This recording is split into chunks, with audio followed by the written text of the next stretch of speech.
Bonjour, alors dans ce tutoriel nous allons parler de la clé USB. Donc qu'est-ce qu'une clé USB? C'est tout simplement un support de stockage, donc de la même manière qu'un disque dur quelque part. Voilà, ce sont des mémoires de type flash, comme aussi les cartes mémoire dans les appareils photo et tout ça. Donc au niveau des manips, vous allez voir que ça fonctionne exactement pareil. Si on veut copier ou déplacer des fichiers, créer des dossiers, etc., c'est la même chose que sur un disque dur. Donc pour ça, je vous renvoie à un tutoriel sur les manipulations des dossiers et des fichiers. Là, on va juste voir un petit peu ce qui est plus caractéristique par rapport à ce support. Donc déjà, il y a différentes tailles. Donc quand vous achetez une clé USB, vous pouvez avoir des clés USB de 2 Go, 4 Go, 8 Go, etc. Même jusqu'à plus de 200 Go. Bon, évidemment, c'est pas les mêmes prix.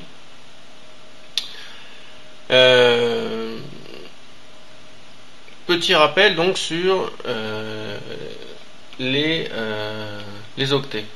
Alors, l'octet est une unité de mesure en informatique. On a aussi le bit en fait, c'est la plus petite unité de mesure. Et un octet en fait c'est égal à 8 bits. Alors octet en anglais on dit ici byte, à ne pas confondre avec bit en anglais. Voilà, donc byte c'est la même chose que octet. Après bon ça dépend des systèmes, mais la plupart du temps donc c'est toujours les mêmes unités de mesure. Si vous avez 1 kg, ça fait 1000 grammes. Bon, bah là, c'est à peu près la même logique en informatique. On peut dire par exemple 1000 octets égale 1 kilo-octet. Ça fonctionne comme ça dans la plupart des systèmes. Voilà, 1 kilo-octet.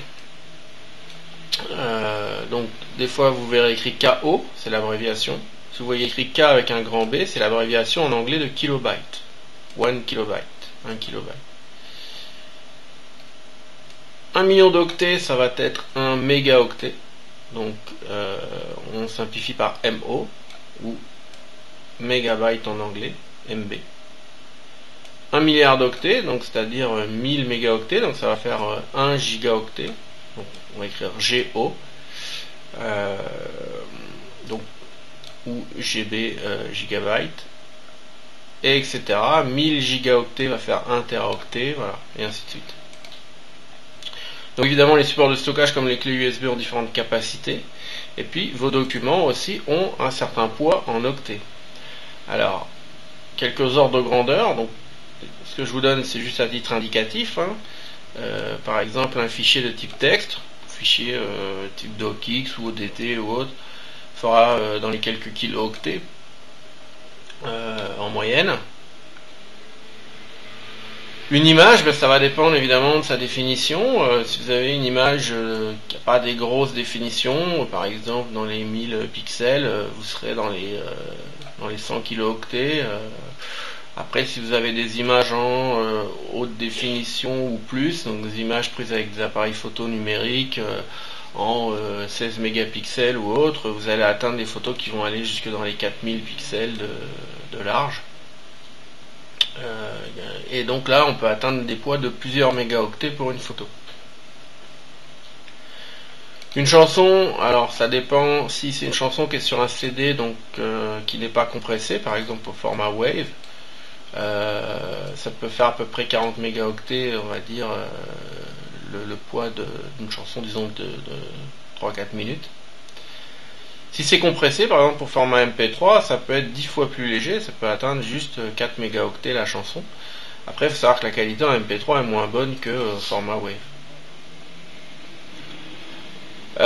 Pareil pour les films, selon qu'ils sont compressés ou pas, vous allez avoir des qualités, des poids plus ou moins élevés. Par exemple, un film qui est sur un DVD, donc format VOP par exemple, donc format qui n'est pas compressé, on va dire. Un film d'une heure et demie peut faire plusieurs gigaoctets, mais le même film réenregistré dans un format compressé peut juste faire 700 mégaoctets, et dans ce cas-là tenir sur un CD par exemple, mais dans ce cas-là, il n'aurait plus le même format. Ce serait par exemple des formats comme DivX, voilà, d'autres formats d'enregistrement. Un film en HD, donc sachant que la définition de l'image est 2 fois plus élevée, on peut atteindre des poids de plusieurs dizaines de gigaoctets, hein, jusqu'à 50 gigaoctets le film, en haute définition. Donc comme vous le voyez, ce qui est plus lourd, ça va être les vidéos. Après, vous avez les chansons ou les images en très haute définition. Mais si vous avez que vraiment des textes ou des images en basse définition, ça prend pas beaucoup de place, ça prend que quelques kilooctets. Je vous laisse faire le calcul, mais si vous avez une clé par exemple de 16 Go, vous allez déjà pouvoir mettre des milliers, voire des dizaines de milliers de textes et d'images avant qu'elles soient remplies. Donc vous avez de la marge. Donc voilà, avant d'acheter une clé USB, il faut que vous ayez quand même une petite idée de ce que vous allez mettre dessus, évidemment, pour savoir la capacité dont vous avez besoin. Donc je vous laisse faire le petit calcul là. Alors maintenant, où ça se connecte sur son ordinateur quand vous avez acheté votre clé? Donc ça va se connecter sur ce qu'on appelle un port USB. Donc c'est une connectique qui est une petite connectique rectangulaire, hein, de ce type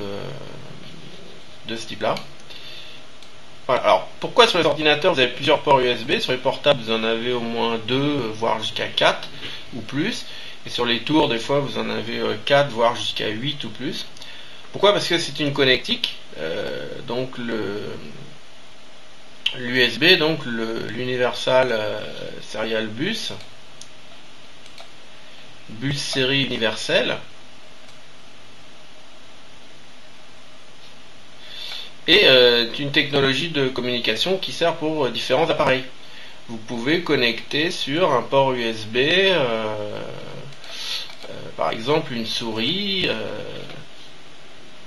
un clavier, une imprimante, un scanner, un appareil photo numérique, une webcam, etc. En fait, maintenant la plupart des périphériques se branchent sur un ordinateur sur ce type de connectique. C'est pour ça que vous avez plusieurs ports, dont les supports de stockage, comme les supports de stockage externes, comme les disques durs externes ou les clés USB, évidemment. Donc vous la branchez là-dessus, il y a un sens, si ça rentre pas, évidemment vous essayez dans l'autre sens. Au moment où vous branchez votre clé USB sur l'ordinateur, il va installer le driver. Alors, ça se fait automatiquement, il faut attendre. Normalement, quand c'est fini, vous avez un message qui apparaît en bas de votre écran.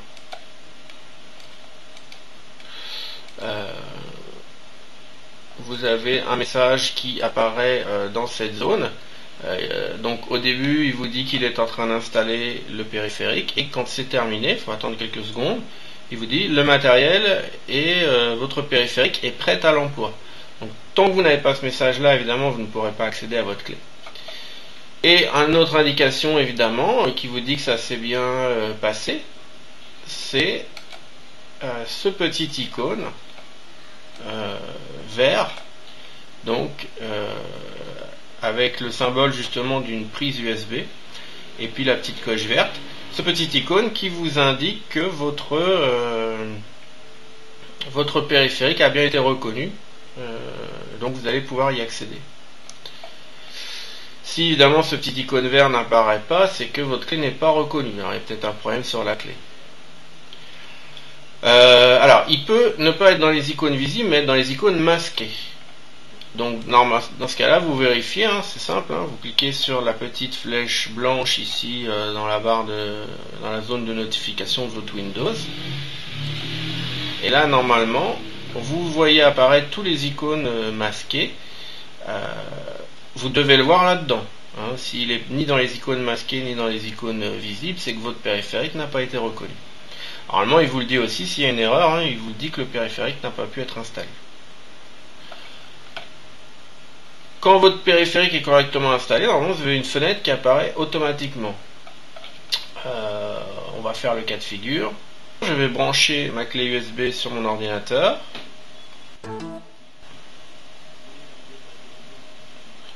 Donc là, il me met pas que le périphérique est prêt à l'emploi, il n'a pas eu à installer les drivers parce que je l'avais déjà branché sur mon ordinateur, donc évidemment il ne réinstalle pas les drivers à chaque fois, c'est juste la première fois.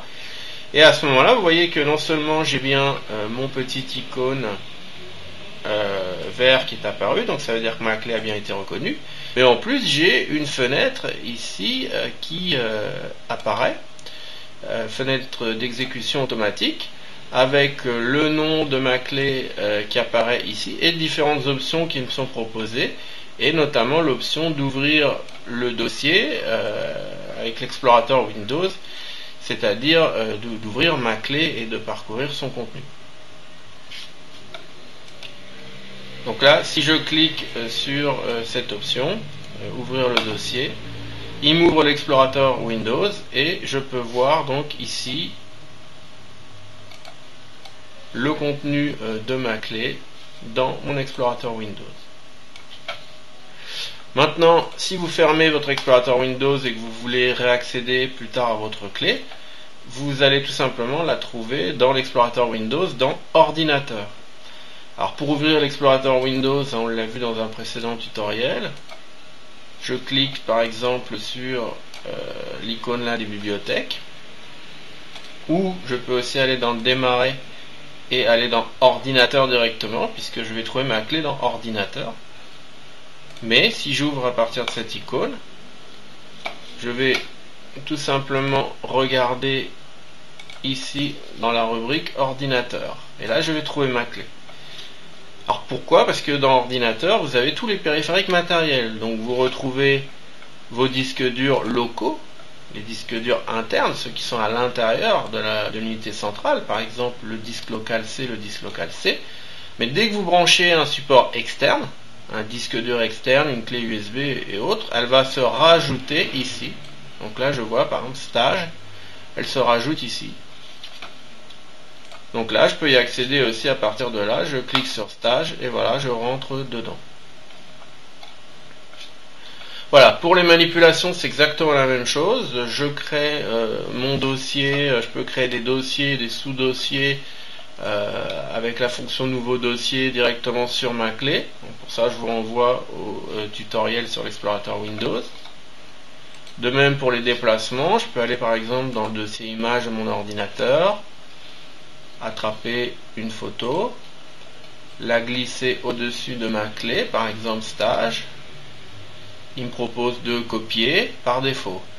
Je peux inverser la fonction avec la touche majuscule de mon clavier. Si j'appuie sur majuscule, il me propose de déplacer. Voilà. Sinon, si j'appuie pas sur majuscule et que je fais juste avec la souris et que je relâche, là il me déplace mon document.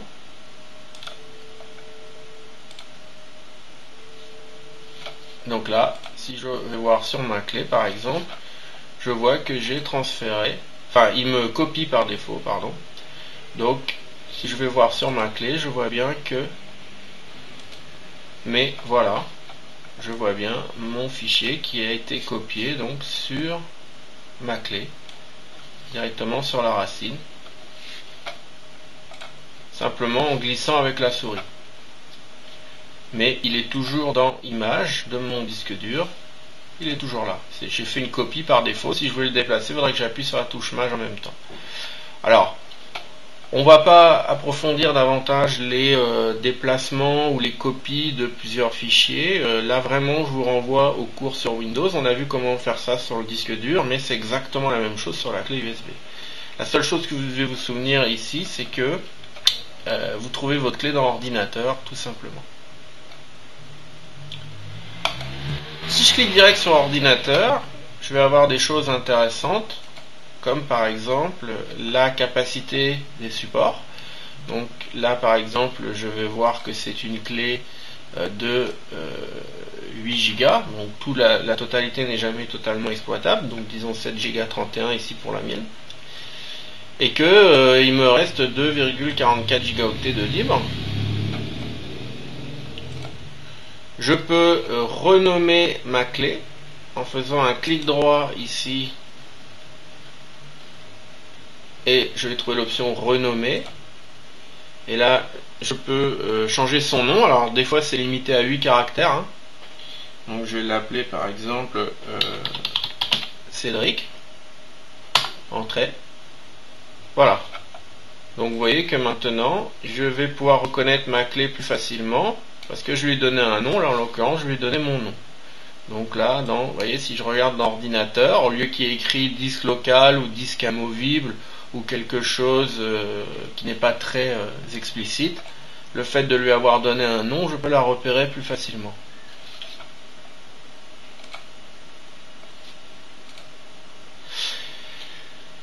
Des fois, votre clé peut avoir des problèmes de fonctionnement ou vos fichiers peuvent être endommagés dessus. Alors, elle n'est pas forcément morte, vous pouvez tenter un formatage. Alors, évidemment, le formatage implique que vous préparez un peu le support à accueillir des fichiers. C'est un peu comme quand vous labourez un champ avant de semer dessus. Ça implique évidemment qu'on perd tout, hein. Un formatage forcément supprime des documents s'il y en avait dessus. Tout est vierge. Alors donc si elle fonctionne plus bien, bon il y a des choses que vous ne pourrez pas récupérer, mais essayez quand même de copier ce que vous pouvez récupérer de votre clé sur un autre support. Ensuite vous formatez votre clé et après vous recopiez vos documents qui étaient sur l'autre support sur votre clé. Le fait de faire un formatage, si elle fonctionnait mal, il est possible qu'après elle refonctionne bien, du moins pour un moment. Donc vous n'avez pas à mettre votre clé à la poubelle.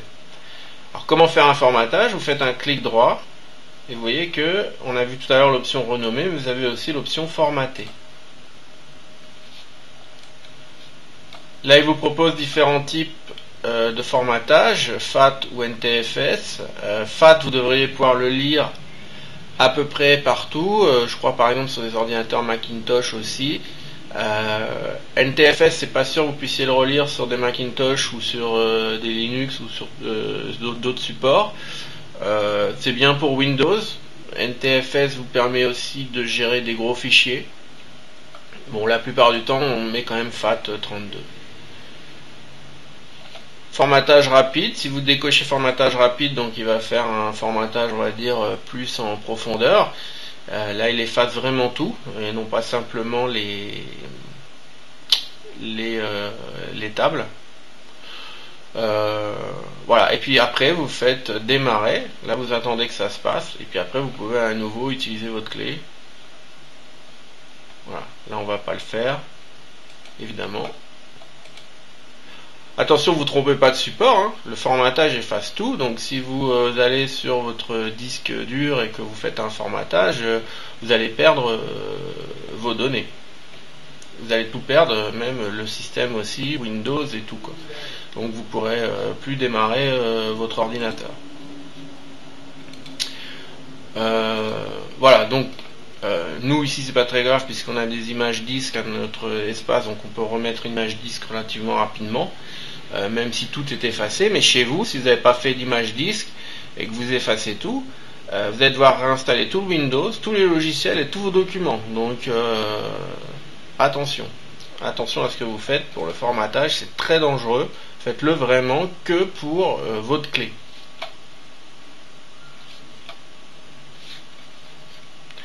Alors, dernière chose sur les clés USB, pour les déconnecter, il ne faut pas les retirer de votre ordinateur comme ça, surtout si l'ordinateur communique avec. Si vous avez un logiciel d'ouvert, si vous avez un fichier sur votre clé qui est ouvert dans un logiciel, là vous risquez d'abîmer le document ou la clé. Normalement, s'il n'y a pas de communication avec votre clé, c'est-à-dire vous voyez qu'il n'y a aucune fenêtre d'ouverte, logiciel ou document d'ouvert par rapport à votre clé, on peut penser qu'on peut la retirer.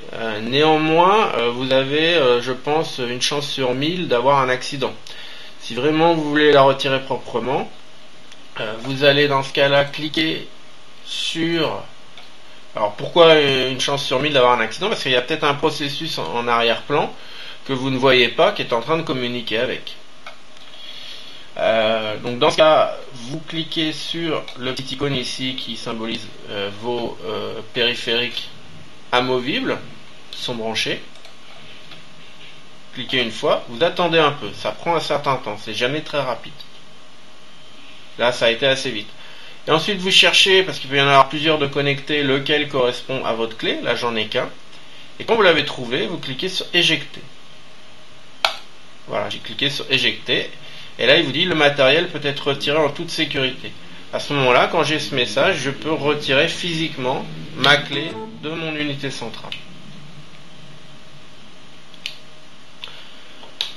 Voilà, donc je crois que je vous ai parlé à peu près de tout ce qui était spécifique par rapport au support matériel qui est la clé. Une dernière petite chose, la clé est plutôt pour se déplacer d'un ordinateur à un autre avec ses documents, mais ne comptez pas garder vos documents longtemps dessus. C'est pas de l'électronique de très bonne qualité. Au bout de quelques années, vous risquez d'avoir des soucis, vous risquez de perdre vos documents. Si vous voulez les stocker à plus long terme, il vaut mieux acheter des disques durs externes. Là, l'électronique est de meilleure qualité, ça va stocker, le matériel est de meilleure qualité, ça va stocker plus longtemps vos documents. Donc là, une clé USB, on peut s'en servir pour faire des sauvegardes, mais c'est pas trop le but. Le but, c'est vraiment plutôt de se déplacer avec ces documents d'un ordinateur à un autre. Voilà. Je vous remercie, je vous dis à bientôt pour un prochain tutoriel.